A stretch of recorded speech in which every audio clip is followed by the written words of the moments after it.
ضيوفنا الكرام، أيها الحفل الكريم، مشاركتنا الآن مع شاعر من شعراء بني سليم امتاز بقوة الأبيات.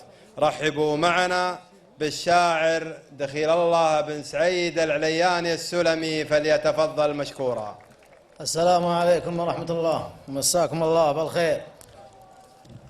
طلبت الله خلق البرايا، عظيم الشان علام الخفايا، يجملني مع رجال الجمايل، هل الطلع حميدين السجايا، بقيل أهل الفخر وأهل العزاوي وقوم الطيب وسهم المنايا.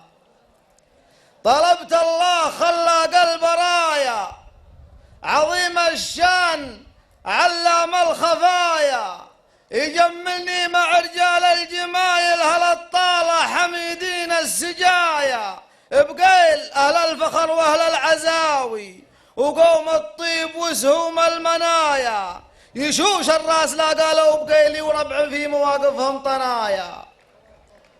وانا لا من حضرت اثبت وجودي ورد فوق العدود اللي رهايا، هلا يا مرحبا بضيوفنا اللي لفوا في الحفل من كل النحايا، باسم عياد واخوانه وربعه نقدم للضيوف احلى التحايا، وبسملات جامع كل ابوهم هل الطالع حسينين النوايا، اكرر مرحبا باسم ابو نايف زبون الطايله جزل العطايا. وابو نايف من زحول القبيله وسيع المعرفه راعى الحمايا، جويد الساس والنوماس طبعه صميد عراس حلال القضايا.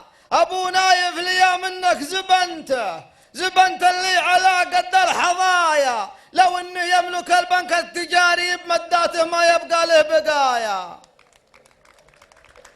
ابو نايف ليا منك زبنت اللي على قد الحظايا، لو انه يملك البنك التجاري بمداته ما يبقى له بقايا.